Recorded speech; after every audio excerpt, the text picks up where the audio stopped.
I'm Sami, and this is the Career Kickstart Show. Now, today is a very special episode. I know every episode I'm like, I'm so excited. And today's episode, I'm really excited about because it's a topic that I have not explored on this show, even though it is a bit of an oversight considering how important this is. And when you consider my motivation for my work as a career specialist is to empower people to thrive in the job market. Now, this comes from my experiences growing up and starting my career in what they call a right to work state, which for my European listeners might confuse you. Google it now, you'll figure it out. For my Americans, you already probably know. But growing up in a right to work state is how I learned that I need to be my best advocate. This is how I developed my mercenary method of career development after being burned by budget cuts and layoffs. And it was always me, myself, and I at the end of the day championing my career and making sure that I was getting the promotions and the pay that I had learned. But what if you don't have to do that alone? So this brings me to my guest today who's going to educate us on unions. I will admit my ignorance at this topic, so I'm really glad that Morgan McCloud is here today. Now, Morgan, just tell us a little nutshell statement about yourself and a little bit about how you got to the union. Hi, Sami. Thank you very much for having me on the show. My career kind of starts off mostly in film. And my initial kind of impression with unions was that unions were a hard thing to deal with, especially when making a lower budget film. If you're going to be working with SAG actors, if you're working with unionized writers, you're suddenly looking at a budget that is much, much higher. So I had a initial impression of unions that changed quite a bit as I started working in tourism. So through time, I began getting more involved in as a tour guide for the double-decker buses in San Francisco. And after working for a job, for this particular job for about 7 years, there really wasn't very many raises. Initially, the employers didn't necessarily want to give their employees breaks. There was a huge lawsuit that happened with medical benefits that weren't given to a lot of the workers. And there was really no advocates for us as a group of tour guides and as a group of drivers. We saw our company continue to kind of rise and become more and more successful as they would play a game of Monopoly where they would slowly knock one big double-decker company out after another after another. So I learned that basically, in essence, a union is when workers band together to strengthen their bargaining power to get both better wages, better benefits, and all around better treatment. So it really sounded like a win-win situation after being at a successful company that wasn't trickling down the success to their workers. Yes, and I find this very interesting how you kind of came to this realization and this kind of developed for you. Now, you are just for context for people who are listening, you're a bit of a Renaissance man, film, television, hospitality, and also UX design. So you're bringing a lot of design thinking to this as well, which I find interesting. And I think that's going to make our conversation pretty juicy. So, just to get on into it, I got questions for you, Morgan. I got questions. So if you don't mind, I'm going to start with the biggest one. And this is just so we can define terms, make sure that we're all on the same page. So tell me, what is a union and why are they important? So you can just do rough strokes over historical significance, what they do today, but just so we're all on the same page, give us the definition and why it matters. So the definition of a union is really in the name itself. It unionizes and brings together workers. The particular union that I worked with was the Transit Workers Union 100, the local 100, which was originally started by a man that was part of the Communist Party, Mike Quill, that kind of created it under the premise to create power for people to be treated fairly. The basic idea behind unions is we're working for these jobs and we don't want to be treated by dirt. So originally, it started in the New York City Transit, where people were working 65 to 70-hour weeks, no limitations. They would sometimes not be given weekends. And the whole idea of a weekend actually comes from unions. Before 1929, there was not really a 5-day work week. You would be lucky, depending on what job you were working, to get a day off at any particular day they saw fit. Maybe you'd go a week without even getting a day off. But the Amalgamated Clothing Workers of America union started that whole concept of a 5-day weekend. So really, if it wasn't for unions, we would never even have that weekend that we all look forward to so much. Let me stop you. For people who are Downton Abbey fans, you will have known this because the granddam of the Downton Abbey family, she actually had no idea. Someone was like, "Oh, and we're gonna do a weekend," and she was like, "What is a weekend?" So keep in mind this is new. And when you talk about the clothing, the textile, industry, for those of you guys who are like, why was this important to them? I'm a history major, so this is how I get my jollies with using that degree. Is fun, non-fun facts sometimes, is because they had that triangle shirtwaist factory fire where they had literally the employers, because they were worried about people taking breaks, they had locked the doors on all these young women, and this is before like they learned like, hey, maybe we shouldn't be smoking in this very flammable building, and all this stuff. So many people were harmed, and that was kind of the catalyst. So if people were wondering like, hey, this is not a big deal, I work 6 days a week, blah blah blah. Yeah, but you're not working in a place where your boss is going to lock the door, so if there's a fire you have to jump out a window. So sorry about that bummer historical thing, but I just wanted to throw that out there for people who don't know why this was life and death for a lot of people in the turn of the last century. So sorry, go on. I interrupted you. In many ways, workers were looked at as disposable. If a fire happens, if anything happens, the main goal was to keep product and keep that product developing no matter what. So a lot of the kind of even ideas of fair labor standards didn't really come into place until 1938. That's when we saw the beginning of fair labor standards, which did things like stop child labor. And you have to kind of think about the time when this was coming out of, because this was right after the Great Depression, or as we were making our way out of the Great Depression. So this was a time when people were willing to work, do whatever job they could, just so they could put maybe one piece of bread on the table.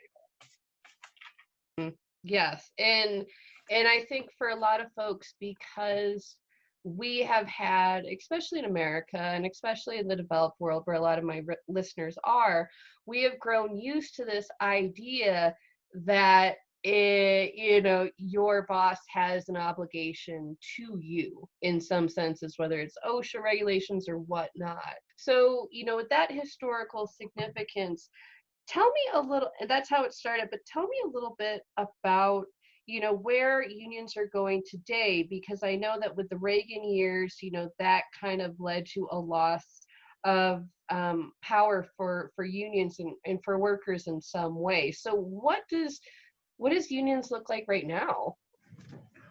Well, for unions today, have been going through quite the battle. Membership is down across the board, and really only about 7% of workers get the chance to even have a collective bargaining agreement. The reason for this is kind of what we were talking about already, was the right to work states are basically undoing a lot of the legislation that was passed. And legislation, the main kind of goal that it did was it gives people the right to organize, recognize, bargain for a contract, and enforce that contract. So there are particular places that are more apt to having unions. There are particular types of jobs that are more apt to having unions. And when unions are strong, like we see with a union like TWU 100, which has a which has over 58,000 members across the country, they're able to just shut down all of New York City transit at pretty much a drop of the hat. If people aren't being treated right, and one of their kind of big kind of points of power was in 1937 when they fired 3 people just for getting involved with unions. And so what TWU did is they basically took over an entire power plant for the Brooklyn Manhattan Transit and threatened to shut down all of the power to 2.6 million commuters that were trying to just get to work at that time.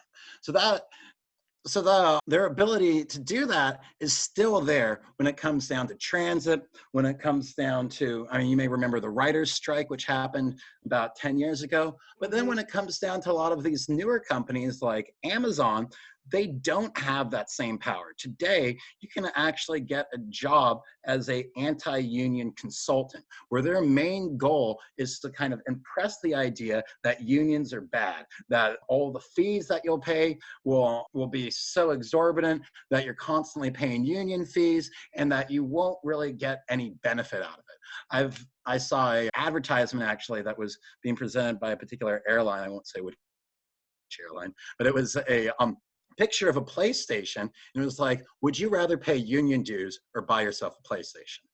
Ouch. Wow, that's infantilizing. Oh, goodness. So let's just a sidebar. Like with fees, is it that big of a deal? Because I pay professional dues to organizations and, those sort of things. So is it really all that different than if you were part of the UXPA or something like that? It really isn't. And in some ways, it's almost more beneficial because in order to become part of the union to begin with, you're probably, once that contract goes through, you're probably getting a pretty significant raise. In my case, when TWU took over Big Bus, I saw about a 23% increase in my wage. For them taking $7.70 a week out of my check, I feel like the benefits definitely outweigh the small union dues. Okay, no, that's good to know because sometimes when we have these impressions, until you actually do the math, it's hard for some people to kind of get that. Some industries, you've mentioned some that have unions, but do all industries have unions? I ask because Arizona has something like the carpenter union and electricians union, but I can't think of any other unions besides those for like teachers or tradespeople. Generally speaking, unions come from jobs where people are marginalized. One of the best examples of this is you see that with people that are in waste management. For so long, or even people that were porters, people that are cleaning up after all the buses. For so long, they were kind of looked at the people that didn't really matter. But without them doing the job, the entire place of work would more or less grind to a halt. So it is in many businesses. It's not in all businesses. A lot of the new kind of jobs that have been developed with tech is pretty much completely not union. But when you look at jobs like transit, when you look at construction, when you look at education, and when you look at public sector jobs, they need unions. And one of the main reasons you'll see unions in public sector is because they almost help manage all the employees. So in many ways, it kind of puts less work on management so they can work on getting their funding and then trickle that down to the union officers to make sure they're all living up to their end of the agreement. Okay. So what I do find very interesting about this is when you talk about the marginalization aspect, because I think what we can all say about this COVID-19 crisis is that it's really made it very clear, who needs to work for our society to run. And it's exactly the people that you're talking about, and I also think as just like a sidebar, which I find interesting and maybe other people will, when you mention the porters, like, and this is just the history degree popping out, trying to be useful, but there's actually like these train car porters. They were all, Black people, and they actually were able to organize against, the railroads, which, back in the day, like, you couldn't fight the railroad, and they were actually able to win. So this is something where class lines, color lines, gender lines, people have used unions to make sure that, whatever group they were, if somebody who maybe is less scrupulous is like, oh, I can use you guys and discard you, kind of like with Cesar Chavez, with the grape pickers and everything back in the 60s. It's a good way for folks who, to get that sort of power, which, I mean, we've seen right now that, jobs people don't think about have turned out to be more important than ever. So you talked about the different sort of unions, the sort of industries that can have them, where they've been and where they're going.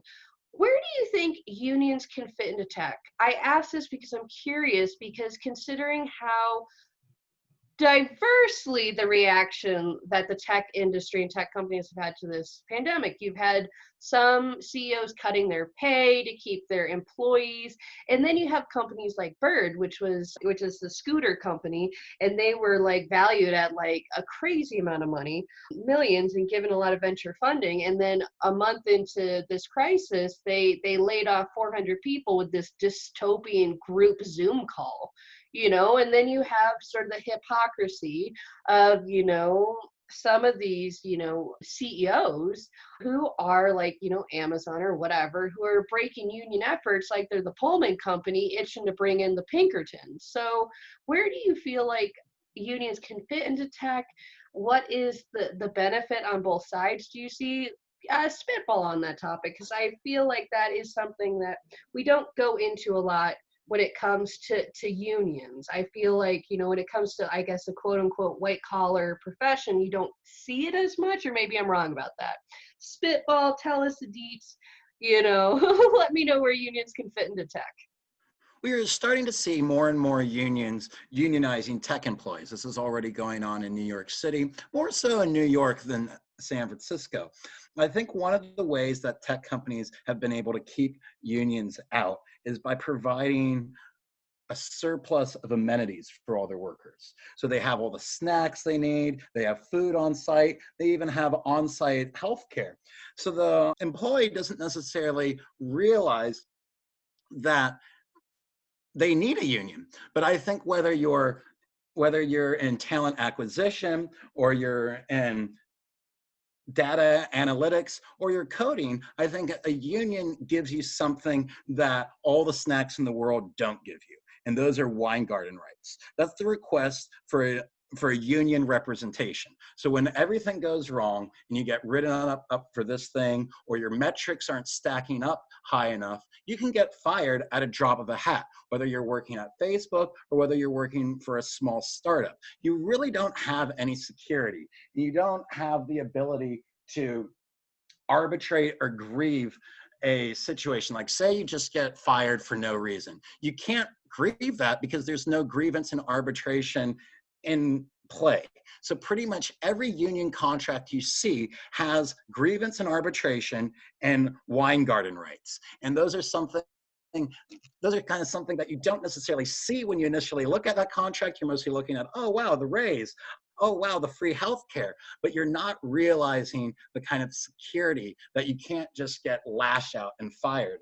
And I think in many ways, tech basically runs on this idea that you have to work as hard as you possibly can, and there's all of this competition that it basically creates a kind of sitting duck syndrome for a lot of people that are working. On the surface, they're ducks that are floating on top of the lake, having fun, eating the good barbecue, not really worrying about anything. But underneath the water, they're paddling like heck just to stay afloat, because the second they stop paddling, their metrics go down and they're not being looked at as the human that they actually are. I had a very good friend that worked at Facebook, and she was constantly going through this issue of not having her metrics be good enough, to the point that she started developing a stress disorder, and and had hives all over her body. She ended up having to leave her job for a little while and then try to come back, and the hives would come back. One of the reasons why they have such good on-site psychological and health services is because they push their employees to the point of having to need them. Yes, and for those of you guys who are thinking like, oh, I have key performance indicators, if you've ever worked in a startup situation, and even for some of these larger companies that have these visionary CEOs, you often find that the mileposts are always moving, sometimes in the middle of a project. Sometimes, you'll get, at least for me, I've had this where like, you get, with previous startups that I've worked with, you'll have like a CEO just like, I guess, like see a TV show or have a conversation and be like, oh, we're changing everything. And it's just like, hello? Well, what basis besides maybe a dream you had is this even feasible? So for those of you guys who are like, oh, like everybody gets in trouble when they don't do their job, some of these jobs, it's not like it always keeps moving. It's never quite enough. And yes, you are right. And in fact, for those of you guys who are longtime listeners of the show, go back to the episode that I did with Larry Cornett, who was a Silicon Valley veteran. And a lot of what he talks about with those golden parachute or those golden handcuffs and how that almost like childlike caretaking of these employees actually does stunt some of their career growth because they get lulled into this idea that they have everything taken care of, they're stressed out and blah blah blah, but they can't get off this rat race because through one way or another, either their projects are all under NDA or what have you, they are not, if they went back on the job market, they would have to start all over again, So a lot of people do get trapped in what from the outside seems really good, but it is a golden cage in some senses, especially when you think about the cost of living in some of these tech hubs. Like you literally can't stop working. So that's just for some folks who are like, I don't get what the big deal is. That's what the big deal is, guys. That's what the big deal is. So your friend and everything having to go through that situation, that this is common, how do you feel like with tech, because we talked about this before the call, companies like Amazon and Google hire anti-union consultants, and that sort of mentality, it does affect even your one-to-one negotiating. So how do you feel like, tech can kind of get onto a better relationship with the union, or maybe tech employees can start exploring this option for themselves? I think a lot of that comes in the area of HR. Even the term HR has become somewhat dated because human resources almost sounds like you're taking all these minerals or you're mining people to give you a final product. I really like this whole idea of people analytics, because what we see again and again is when people feel that they're being valued, they do a better job. They take more pride in what they do and they make it a part of them. So it's I think really when it comes down to it, it's about being valued, and it's about kind of this having the job security where you have the ability to do something a little bit different, but don't have to worry about being fired the next day because you're not doing the algorithm they want you to do. Okay, so, and there's a lot of benefits to that. We're like, we're getting towards the end of the interview, but I'm interested to know what is your suggestion um for tech employees who want to maybe start this process to see how this work. Is it something where they should go to HR or they should find a union to talk to? Because I know that some unions, and correct me if I'm wrong, but some unions have like some random like collections of people, like it's a teachers union and also some piano tuners. It's just like a union like did one thing and then they found this other profession who are like, hey guys, can we be included even though we're completely different from you? And they're like, okay. Like what is a good next step? Yeah, I think that's actually a question that I was asked quite a bit at my job, because after the tour bus drivers and the tour guides were unionized, a lot of the customer service representatives, the CSRs, were wanting to get unionized as well. So they were often asking me, how can we get unionized? Can we be part of your union?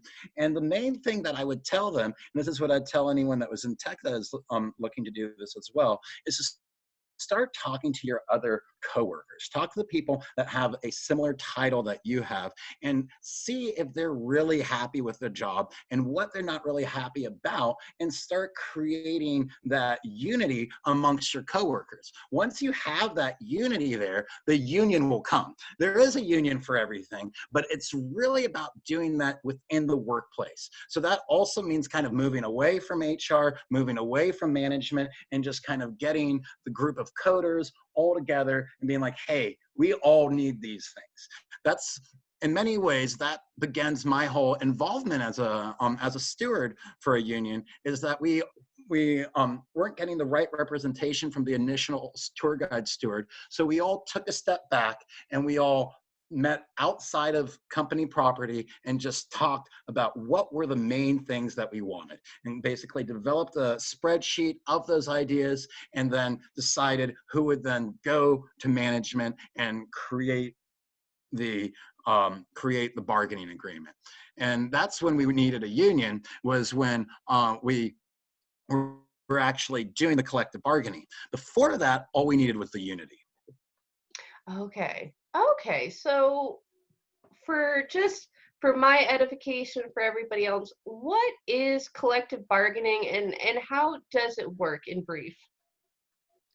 So collective bargaining is where you basically sit down with management and with a union, and you have lawyers on either side, where you actually create an agreement that both sides are happy with, that have everything that either person wants, more or less. You have to, of course, make compromises, and some of the best agreements are ones that are born out of compromise. So basically, you'll sit down, and there's so much legal speak. You're going through point 1 to point 2 to point 3. If you're ever in one of these situations, I recommend reading up on as much legal speak as possible, so you can kind of get through all the wordage and actually see what they're actually saying, because it can be overwhelming. The first time I was in a collective bargaining, we were actually lucky enough to have 2 collective bargaining sessions. The first one, we were given a contract that seemed pretty good, but it wasn't that good to people that were part-time employees. And so when we brought it back, over 70% of the employees that were part-time were against it. So the entire contract got voted down. Just to even have that contract is a rare thing. And what unions will often tell you is, let's just get the contract in place and we'll find it the next time we're making a contract. But we actually voted this particular contract down, and then we had another collective bargaining session where we basically had to take money from one area, put it into another area to make everyone happy. And the best way to do that was to actually develop spreadsheets. I mean, in some ways, I became a one-man data analyst and just by creating all these spreadsheets of what everyone thought they wanted, what we could actually give them, and what we actually brought to the table. Oh, okay. No, this is actually a really good story for everybody to kind of take a point on about this collective bargaining, is also making sure that nobody's left behind. And one thing that I just kept thinking when you were talking is that there are a lot of business benefits for this as well for the company. I would assume that you'd get less turnover, so you'd have the better retention, so you'd be able to keep institutional knowledge. If there is a big issue, you're not doing piecemeal negotiations with everybody. So I think there's a lot of reasons, I think on both sides, for people to explore this option. But Morgan, you have like really given me so much to think about. I think this is just, I really like that you not only are doing this and you shared this information with us today. I'm really curious to see, since you are a up and coming UX designer, how you might add design thinking to this union conundrum. So really good stuff, Morgan. And I do appreciate you coming on the show Is there anything that maybe I missed that I didn't talk about that you think would be good for people to know, or a short statement or any bit of advice? If you got that, sound off. Thank you, Sami. I've really appreciated being on this show. One of my main pieces of advice is to always go back to what it is to actually be a steward in these situations, because that's in many ways what brought me into a lot of ideas of an agile kind of production model and even servant leadership, is when you have so many people asking you questions on different sides, you really have to create that synthesis between all these different ideas. And as a steward, you're basically that person in the middle. You're the ultimate only child in many ways, where you have to make the local union, their officers and staff, you have to make them happy, as well as your members happy, management happy, and the whole community happy. And that's really where the final user experience comes in, because if all these other elements are happy, then you're able to bring that into the user, into the people that are digesting the product, and they're enjoying it that much more. Awesome. Morgan, thank you so much again for being on the show. I mean, I might, once I develop some more advanced questions, I might bring you back on the show and pick your brain a little bit more, but I really do appreciate it, Morgan. Thank you again. And for those who want to look him up, Morgan's on LinkedIn. He is a UX designer. So if you're somebody who's looking for a UX designer who has quite a number of skills, he's a great person to reach out to. But yeah, thank you again, Morgan. Thank you so much, Sami. It's been great to be on the show. And yeah, I have a lot more that will be released soon, of really incorporating my ideas, my love of tourism and giving tours into my field of UX design. Yay, I love hearing that. I love design thinking. I love working with UX designers. You kids make me happy. So thank you again, Morgan. And thank you all for listening. As always, I'm Sami Gardner, and this is the Career Kickstart Show. Bye.